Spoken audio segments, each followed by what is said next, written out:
Cuman kalau stok kayak gini cepat habis. Stoknya limited edition. Oke, insya Allah anak-anak Tazkiyah mudah-mudahan semuanya dijadikan hamba Allah yang SPK kuadrat, dan yang datang ke Andalusia dijadikan SPK kuadrat. Soleh, pandai, kaya, keren. Katanya semua wanita itu mengampuni suami sebutek apapun jika dia berhasil. Mohon maaf sebutek, saya tidak mau kata itu, tapi diguyon ya. Dan seorang suami itu insya Allah akan menerima keadaan istrinya bagaimanapun bulatnya.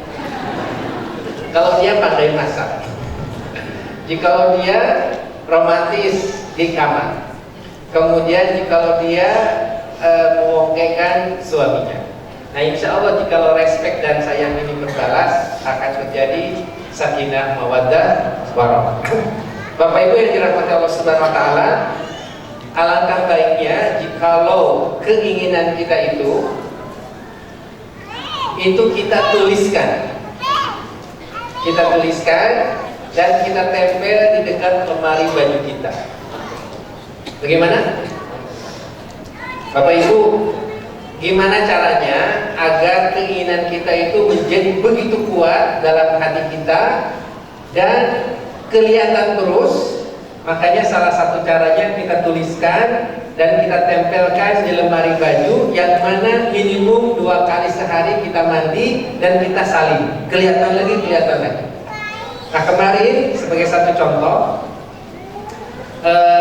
pada waktu I'tikaf Ramadan, alhamdulillah dengan izin Allah, saya bersama istri Ibu Mirna itu i'tikaf di Masjidil Haram 10 hari terakhir, bersama ada sekitar 30-an jamaah haji Tazkiyah umrah Ramadan. Nah, salah satu poin yang dilakukan selama i'tikaf, dan mudah-mudahan Bapak Ibu juga bisa melakukannya, adalah menuliskan target tahun 2014.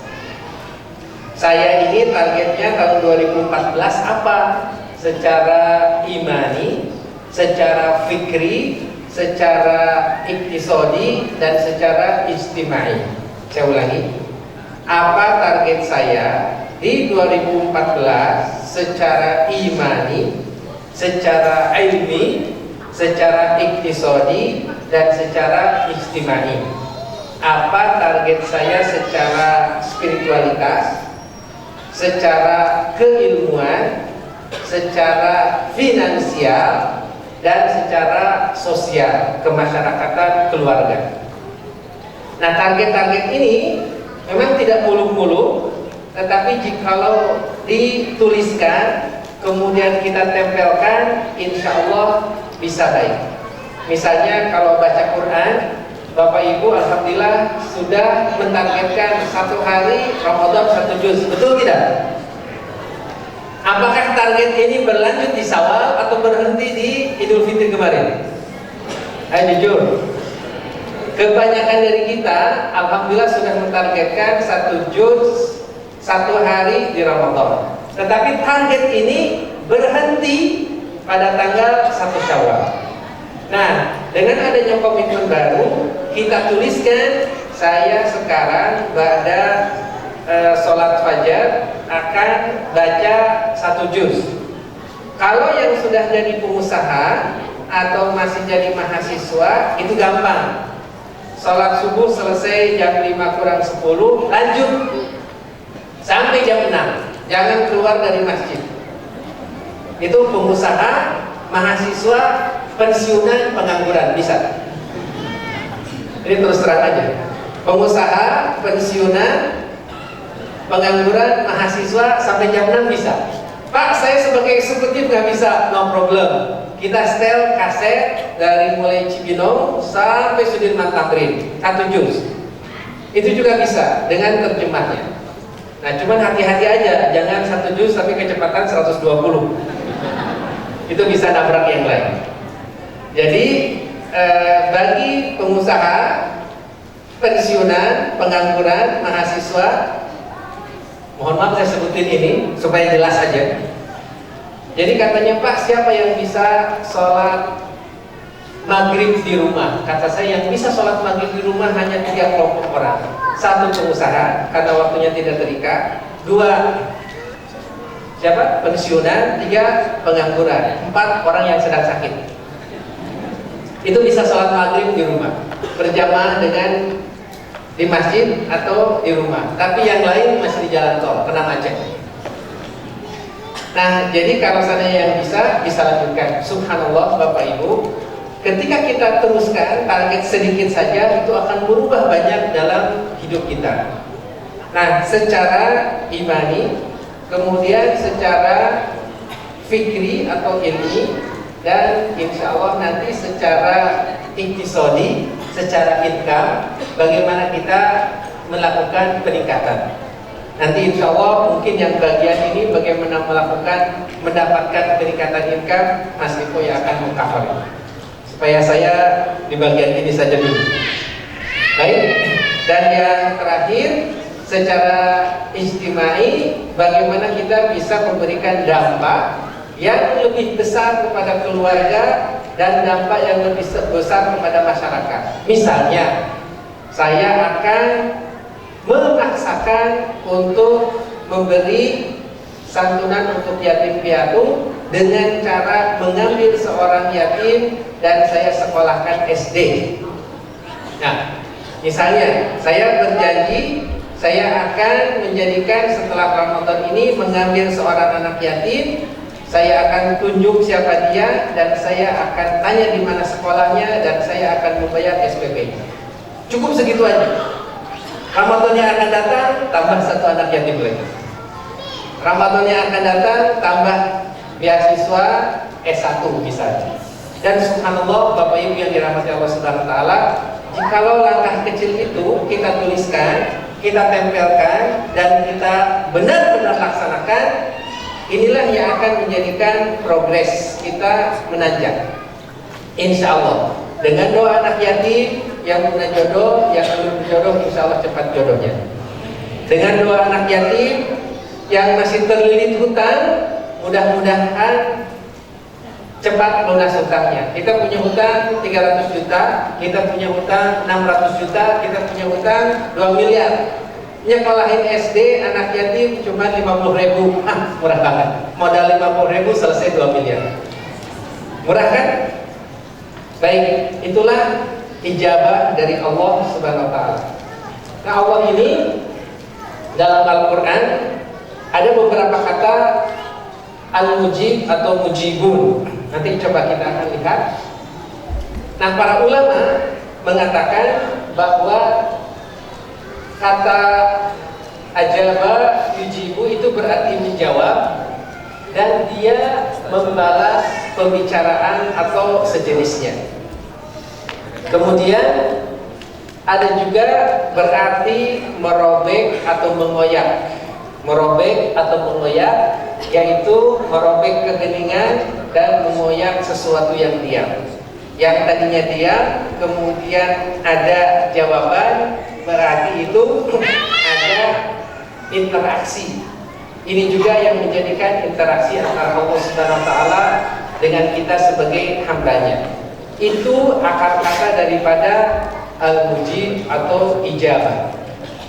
Tadinya hening, tidak ada respon, kemudian ada jawaban, Assalamualaikum, halo, halo, ya, waalaikumsalam. Nah, itu baru tadinya hening, kemudian terkoyak, kemudian hilang keheningan itu dengan adanya ijabah atau jawaban.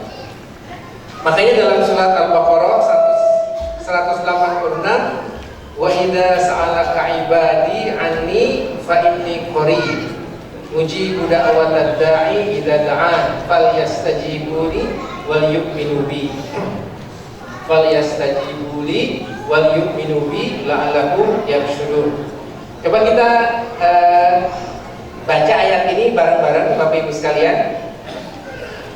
1, 2, 3. Wa idza, sepotong-sepotong supaya kita bisa menghayati Wa idza sa'alaka ibadi anni fa inni qaribun ujibu da'wata ad-da'i idza da'ani falyastajibu li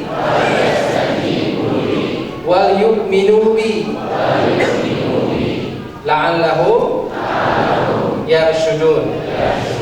Nah, coba kita baca sedikit-sedikit agar lebih mantap. Wa idza sa'alaka, dan jikalau bertanya kepada engkau wahai Muhammad, siapa ibadi, hamba-hambaku, ani, tentang aku, maka katakanlah.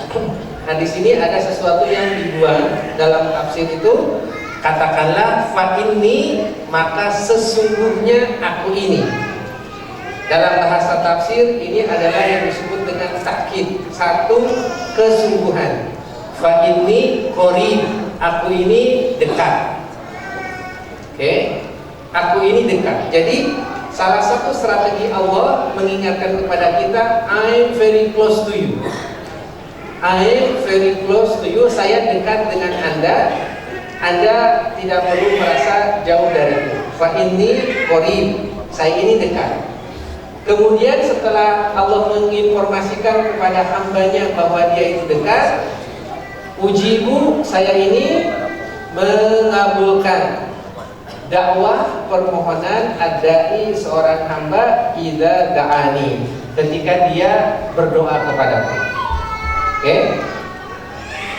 Falyastajibu li, oke, maka hendaklah mereka beriman, hendaklah mereka memenuhi segala perintah. Tapi kata Allah, agar engkau dikabulkan, engkau harus memenuhi permintaan-permintaanku. Nanti akan saya jelaskan adab-adab berdoa. Ada adab-adab berdoa, dan mudah-mudahan nanti kita bisa catat dengan baik. Oke? Falyastajibu li, maka penuhilah permintaan-permintaanku, jangan musyrik kepadaku. Engkau harus terus sholat, engkau jangan maksiat, engkau jangan menghina orang lain. Nah, di sini ada syaratnya nih. Wal yu'minu bi, dan berimanlah kepadaku, jangan dicampurkan dengan beriman kepada Nyi Roro Kidul. Jangan dicampurkan dengan beriman harus gebrak bumi 3 kali, jangan bergerak kecuali hari Kamis, kemudian potong ayam putih 3, potong ayam hitam 4, pakai kemenyan. Nah, itu bahaya. Itu nggak bakal diijabah di sini. La lahum yarshudun. Kemudian kata Allah, agar mereka dalam kebenaran. Subhanallah.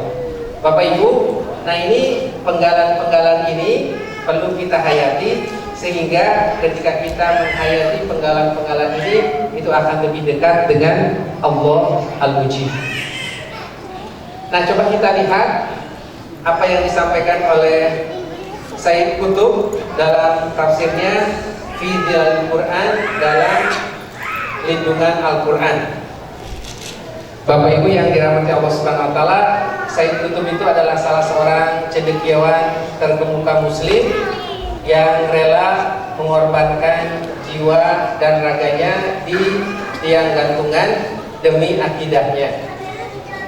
Kita melihat ada beberapa ulama yang harus mengorbankan jiwanya ketika dia punya satu keyakinan, dan beliau adalah salah satu di antaranya.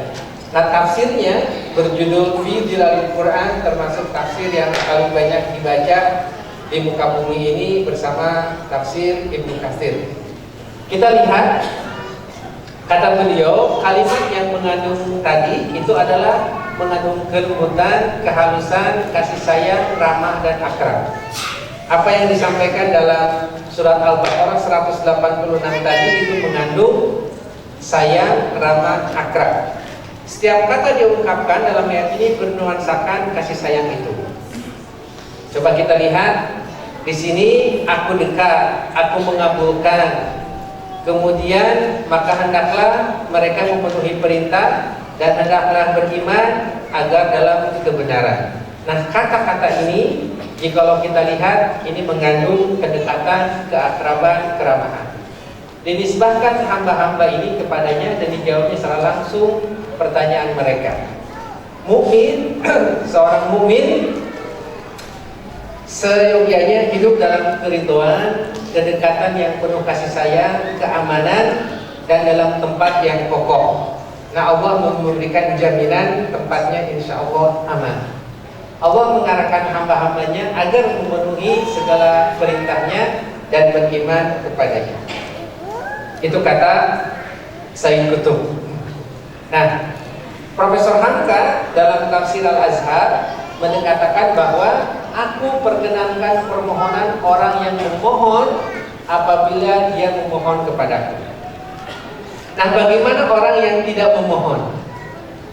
Makanya ada ulama yang mengatakan salah satu ciri orang sombong adalah jarang berdoa. Kenapa? Karena dia merasa tidak butuh bantuan Allah Subhanahu wa taala. Para ulama menegaskan salah satu ciri orang sombong adalah jarang berdoa karena dia sudah merasa cukup atau lupa. Bapak Ibu yang dirahmati Allah Subhanahu wa taala, hari-hari ini adalah hari-hari yang dimana umat muslim itu harus betul-betul banyak berdoa. Semua keadaan kita unstabil. Keadaan politik kita masih di Mahkamah Konstitusi, belum beres.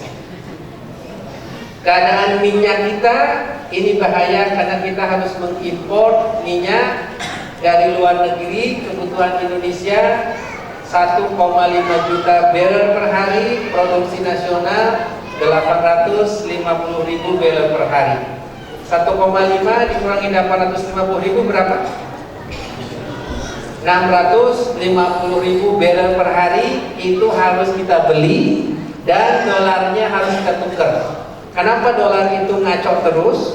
Jawabannya karena Pertamina membutuhkan 650.000 barrel per hari untuk didistribusikan. Dan yang lebih error itu ternyata harus disubsidi. Pak, berapa jumlah subsidinya? Sekaligus saja saya sampaikan di sini. Jumlah subsidinya untuk BBM 300 triliun, untuk PLN 100 triliun. Berapa APBN kita? APBN kita tidak lebih dari 2.000 triliun. Jadi postur APBN Republik Indonesia itu hampir seperempatnya untuk subsidi BBM listrik dan sedikitnya lagi untuk membayar bunga pinjaman luar negeri. Satu kena riba, satu kena subsidi. Makanya kita nggak bisa membangun untuk jalan-jalan, nggak bisa membangun tol tanpa harus dipungut, tidak bisa membangun jembatan, dan belum bisa membangun SD-SD terlalu baik dan fasilitas yang lebih baik dari negara tetangga.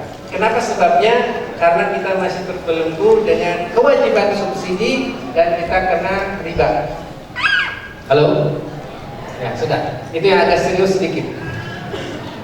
Oke, itu harus kita berdoa lagi juga. Keadaan di Palestina masih error. Gaza sudah mendekati angka 2000, subhanallah, yang wafat dan syahid. Tapi sesungguhnya angka 2000 itu, kalau kita lihat betapa itu untuk pembebasan Al-Aqsa, betapa itu untuk pembebasan Masjidil yang kita cintai, dan untuk harga diri umat Islam, itu tidak seberapa. Yang meninggal saat mudik lebaran hampir 500. Masuk lubang sama motor yang ugal-ugalan itu 500. Di Palestina 2000 masih wajar. Tapi mereka jelas syahid, yang ini nggak jelas, nggak ada SIM, nggak pakai helm. Subhanallah. Baik, mudah-mudahan Allah Subhanahu wa taala menjadikan kita warga yang disiplin. Amin. Nah, ini aku perkenankan permohonan orang yang memohon apabila dimohon kepadaku. Di sini Allah memesankan bahwa Dia dekat dengan hamba-hambanya, bahwa Dia adalah dekat dengan hamba-hambanya.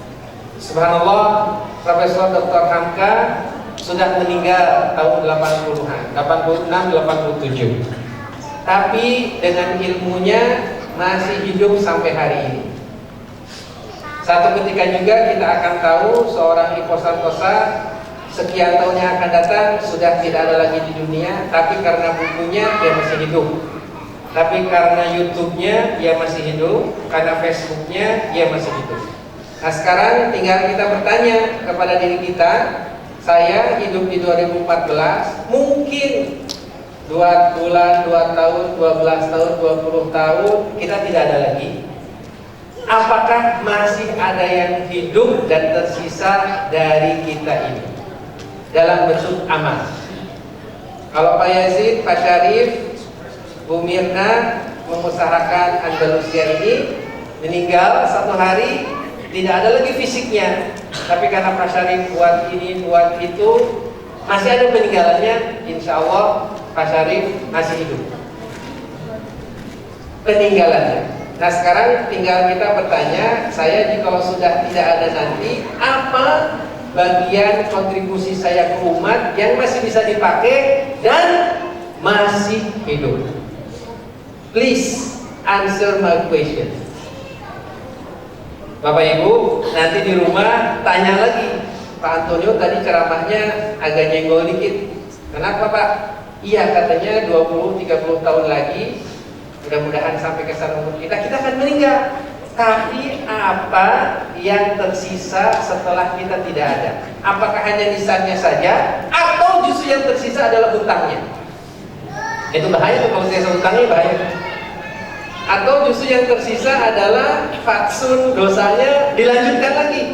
Dahulu di sini, dahulu nggak ada orang yang nongkrong-nongkrong di depan gang, tapi ada seorang yang memulai. Akhirnya itu jalan terus. Tongkrongan di depan gang itu jalan, karena dulu Bapak John memulainya. Berarti si Bapak John ini mewariskan budaya yang tidak baik dan dilanjutkan oleh kampung itu. Subhanallah. Dahulu di sini nggak ada yang main gaplek, tapi ada Bapak Koplok namanya. Bapak Koplok itu memulai main gaplek. Seluruh warga RW itu main gaplek. Si Koplok ini mewariskan dosa. Nah sekarang Buya Hamka sudah tidak ada, ilmunya masih hidup. Al-Ghazali sudah tidak ada, ilmunya masih hidup. Tinggal sekarang ini ketika kita tidak ada, apa yang masih hidup? Surat Hud tadi dibaca oleh Ananda Qori menegaskan fastaghfiru tsumma tubu ilaihi inna rabbi qaribun mujib. Bapak Ibu, mari kita baca ayat ini bareng-bareng. Fastaghfiru tsumma tubu ilaihi inna rabbi qaribun mujibun. Nah, coba kita lihat. Fastaghfiru, maka beristighfarlah kepadanya. Tsumma tubu ilaihi, dan bertobatlah. Ini ada dua minta maaf, tapi Allah ungkapkan dalam dua redaksi. Satu istighfar, istighfar minta maaf juga. Yang kedua tobat kepadanya. Baru jika sudah istighfar, baru jika sudah tobat, engkau minta kepadanya. Di sini ada satu penggalan yang dibuat. Kata Allah, istighfar dulu, minta tobat dulu, berdoalah kepadanya, baru akan aku jawab, karena aku ini menjawab dan aku ini dekat.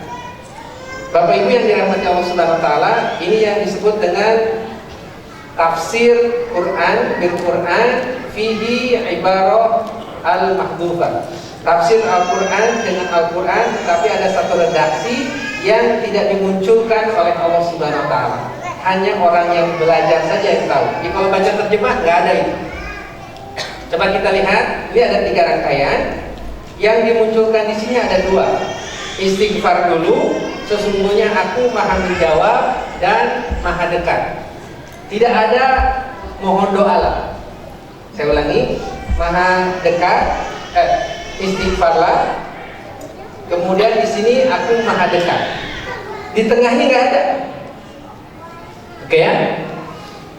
Karena itu mohonlah ampunan kepadanya, kemudian bertobatlah kepadanya, dan berdoalah sebanyak mungkin, sesering mungkin, sebaik mungkin untuk dirimu, keluargamu, dan umat, jangka pendek, menengah, panjang. Sesungguhnya Tuhanmu, aku ini amat dekat rahmatnya, lagi memperkenankan doa hambanya. Subhanallah. Nah di sini di tengah-tengah sini nih, itu adalah suruhan kita berdoa. Suruhan kita berdoa, tapi dalam Al-Quran ini, karena Al-Quran ini sangat dahsyat dari sisi redaksi, maka ada yang dihilangkan. Subhanallah. Nah ini menunjukkan kepada kita, please pray to Allah whatever do you want, whatever do you need, in every time and everywhere, short term, mid term, and long term. Berdoalah kepada Allah untuk dirimu, keluargamu, dan umat, dimanapun, kapanpun, jangka pendek, menengah, panjang. Karena aku maha dekat dan aku maha mengabulkan. Jelas Bapak Ibu, jelas? Alhamdulillah. Oke, nah ini ada Imam Al-Ghazali. Lagi-lagi Imam Al-Ghazali sudah wafat ratusan tahun yang lalu, namun ia masih hidup ilmunya. Kata Imam Al-Ghazali, Allah mengabulkan doa sebelum diminta. Subhanallah. Melimpahkan anugerah sebelum dimohon. Allah itu sudah tahu bahwa kita itu butuh oksigen. Kita nggak pernah memintanya, karena tadi malam kita lupa berdoa minta oksigen kepada Allah. Allah sudah kasih. Allah maha tahu bahwa kita butuh sinar matahari. Tadi malam kita lupa mintanya, dan Allah kasihkan. Allah tahu bahwa kita ini membutuhkan energi dan membutuhkan kerapihan otot-otot serta peredaran darah. Dan tadi malam kita lupa untuk berdoa agar otot peredaran darah ini lancar. Allah udah kasihin. Dan Allah tahu bahwa kita ini butuh detak jantung yang terus bergerak. Dan tadi malam kita pun lupa berdoa kepadanya, dan Allah masih berikan kesehatan jantung kita. Dan Allah maha tahu bahwa kita memerlukan cairan mata agar mata bisa bergerak kiri kanan atas bawah. Dan tadi malam pun kita lupa berdoa kepada Allah, dan Allah tetap memberinya. Allah tahu kita butuh rezeki, dan kita juga kadang-kadang lupa berdoa kepadanya, dan Allah masih tetap kasih. Itu kata Imam Al-Ghazali. Kita sering lupa berdoa untuk kebutuhan kita, tapi Dia tetap kasih kepada kita. Baik, Bapak Ibu yang dirahmati Allah Subhanahu wa taala, ini bagian yang paling penting. Ada 4 bentuk piramid doa. Yang pertama, doa dari Quran. Apa contoh doa dari Quran? Doa sapu jagat. Rabbana fid dunya hasanah wa fil akhirati hasanah wa qina azabannar. Oke. Anda hafal tidak doa dari Quran selain doa sapu jagat? Oke. Ada yang hafal selain doa sapu jagat?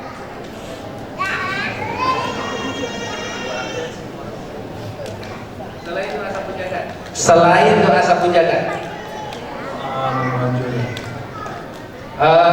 Robbi habli minas solihin.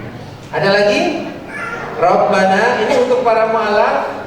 Di sini ada pimpinan Bina Mu'alaf Indonesia, Pak Syarif Tanujaya.